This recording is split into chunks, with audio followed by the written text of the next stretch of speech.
اللہ تبارک و تعالیٰ کو توبہ کتنی پسند ہے، توبہ کو کتنا محبوب رکھتا ہے۔ آئیے ایک حدیث دیکھتے ہیں۔ حدیث اس طرح، وعن ابی موسیٰ رضی اللہ تعالی عنہ عن النبی صلی اللہ علیہ وسلم قال ان اللہ عز وجل یبسط یدہ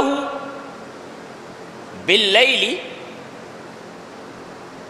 ثم لیتوب مسیء النہار ویبسط یدہ باللیل لیتوب مسیء النہار حتی تطلع الشمس من مغربها، رواہ مسلم فی کتاب التوبہ۔ حضرت امام مسلم رحمہ اللہ اس حدیث کو ایسے ہی مسلم شریف کتاب التوبہ میں لائے ہیں، راوی حضرت ابو موسیٰ اشعری۔ حضرت ابو موسیٰ فرماتے ہیں کہ نبی اکرم صلی اللہ علیہ وسلم نے ارشاد فرمایا کہ اللہ تبارک و تعالی رات میں اپنے ہاتھ کو پھیلاتا ہے۔ اللہ،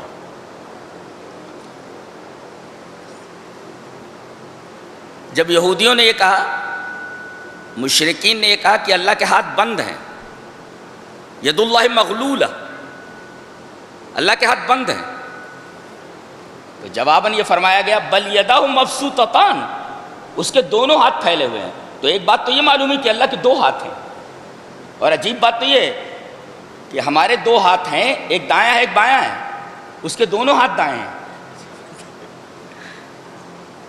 تو اس آیت کریمہ سے معلوم ہوا کہ اللہ کے دو ہاتھ ہیں، بل یداہ مبسوطتان، اس کے دونوں ہاتھ پھیلے ہوئے ہیں۔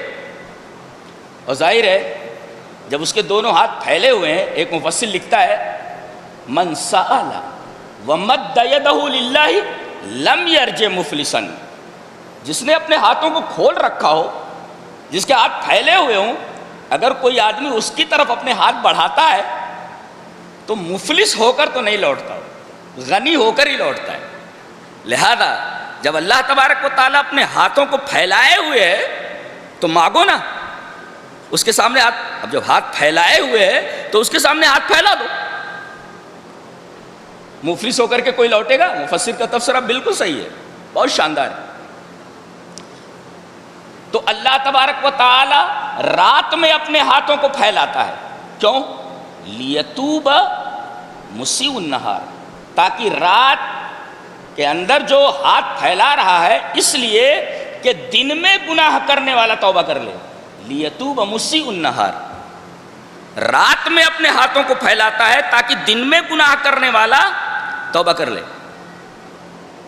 اور وہ دن میں اپنے ہاتھوں کو پھیلاتا ہے تاکہ رات میں گناہ کرنے والا اس سے توبہ کر لے۔ اور یہ کب تک سلسلہ چلتا رہے گا؟ حتی تطلع الشمس من مغربها، جب تک کہ سورج مشرق سے نہ نکل کر مغرب سے نکل آئے، تب تک اللہ تبارک و تعالیٰ کا یہ رحم و کرم بندوں کے اوپر ہے، اور توبہ کی قبولیت کا یہ انداز باقی رہے گا۔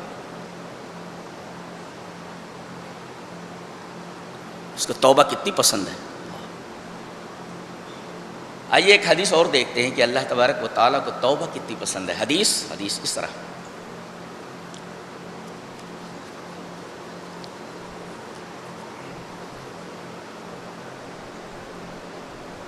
وعن انس بن مالک رضی اللہ تعالی عنہ ان رسول اللہ صلی اللہ علیہ وسلم قال للہ اشد فرحا بتوبۃ عبدہ من احدکم اذا استيقظ على بعیرہ اظلہ بارض فلاۃ، رواہ مسلم فی کتاب التوبہ۔ حضرت امام مسلم رحمہ اللہ مسلم شریف کے اندر اس حدیث کو کتاب التوبہ کے اندر لائے ہیں، اور راوی حضرت انس بن مالک ہیں۔ حضرت انس بن مالک فرماتے ہیں کہ اللہ تبارک و تعالیٰ کو توبہ اتنی پسند ہے، اتنا خوش ہوتا ہے وہ، پتہ ہی چلا اللہ تبارک و تعالیٰ بھی خوش ہوتا ہے کسی چیز پر، اور اللہ تبارک و تعالیٰ کسی چیز پر غضبناک بھی ہوتا ہے، غصہ بھی اس کو آتا ہے، غضبناک ہو جاتا ہے۔ تو اللہ تبارک و تعالیٰ بہت خوش ہوتا ہے۔ فرمایا سب سے زیادہ خوش کب ہوتا ہے؟ اپنے بندے سے۔ یوں تو آدمی نماز پڑھتا ہے اللہ تبارک و تعالیٰ خوش ہوتا ہے، روزے رکھتا ہے اللہ تبارک و تعالیٰ خوش ہوتا ہے، حج کرتا ہے اللہ تبارک و تعالیٰ بہت خوش ہوتا ہے، زکوٰۃ دیتا ہے اللہ تبارک و تعالیٰ خوش ہوتا ہے، بہت ساری نیکیاں کرتا ہے اللہ تبارک و تعالیٰ خوش ہوتا ہے، مگر سب سے زیادہ خوش کب ہوتا ہے؟ للہ اشد فرحا، اشد فرح کب ہوتا ہے؟ سب سے زیادہ اشد، جیسے کہا نہیں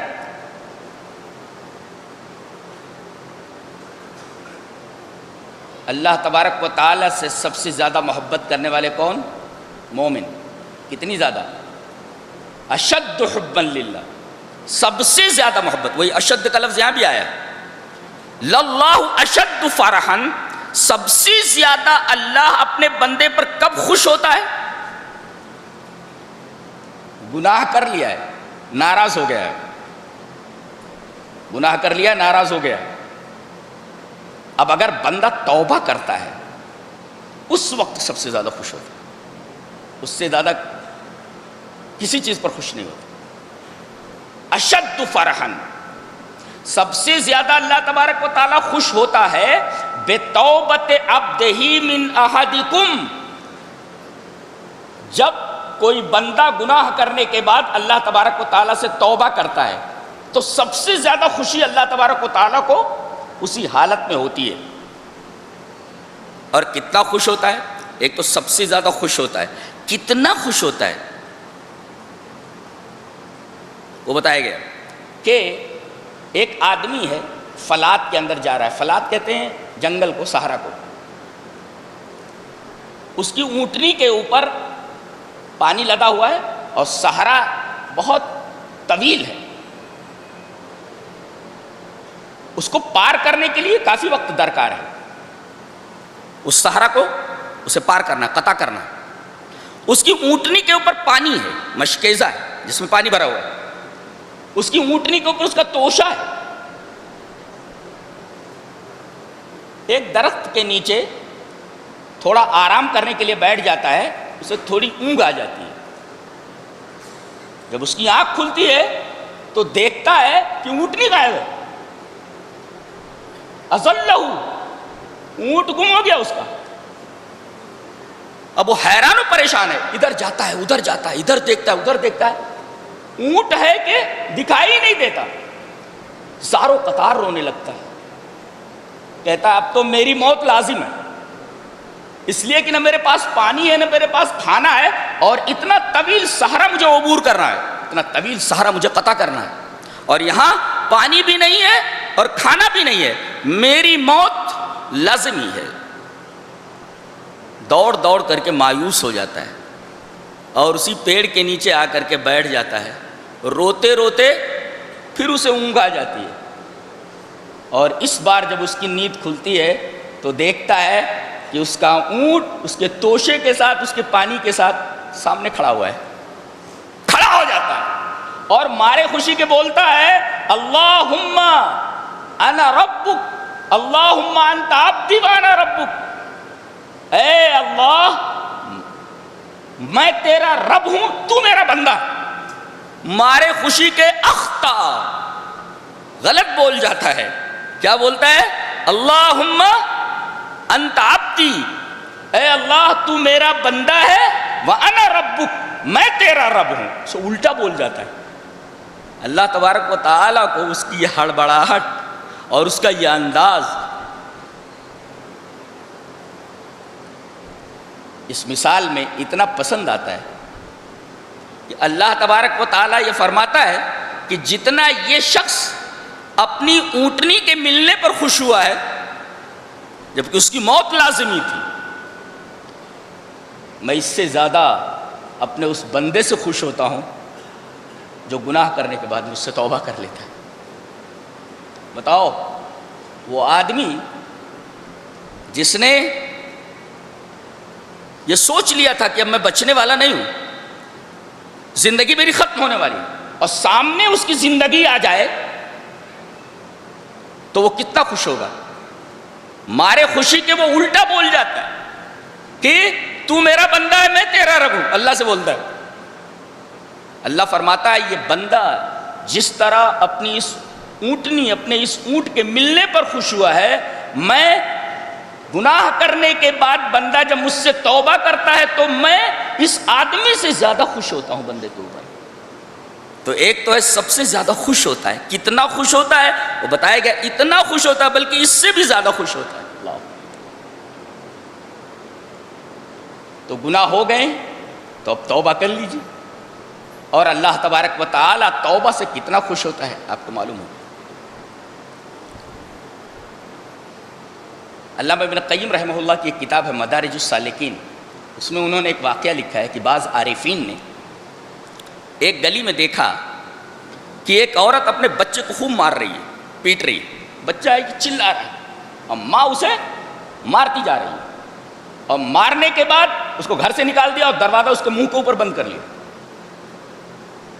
اب بچہ دیکھ رہا ہے کہ دروازہ بند ہے، تھوڑی دور جاتا ہے، غیر بعید تھوڑی دور جاتا ہے، متفکرن حزینن، بڑا فکر مند ہے اور بہت زیادہ غمزدہ ہے، بہت زیادہ غمگین ہے۔ تھوڑی دور جا کر کے پھر پلٹتا ہے، چاروں طرف دیکھتا ہے، اس کا کوئی پرسان حال نہیں ہے، کوئی اس کو پوچھنے کے لیے نہیں آ رہا ہے کہ کیا بات ہے۔ تھوڑی دور جا کر کے وہ پلٹتا ہے اور جب گھر پہ پہنچتا ہے وہیں آتا ہے، گھر پر ہی آتا ہے، دیکھتا ہے تو دروازہ اب بھی بند ہے۔ روتے ہوئے اپنے گال کو چوکھٹ کے اوپر رکھ کر کے سو جاتا ہے۔ تھوڑی دیر کے بعد ماں جب دروازہ کھولتی ہے تو بچے کی جو حالت ہے وہ دیکھتی ہے کہ دھول سے ہٹا ہوا ہے اور چوکھٹ کے اوپر گال رکھ کر کے سو رہا ہے، بے قرار ہو کر کے اس کے اوپر گر پڑتی ہے اور اسے گود میں لے کر کے اسے چومنے لگتی ہے، کہتی ہے میرے بچے، میں برابر کہہ رہی تھی نا تو مجھے مت ستایا کر، تو غصہ مجھے مت دلایا کر،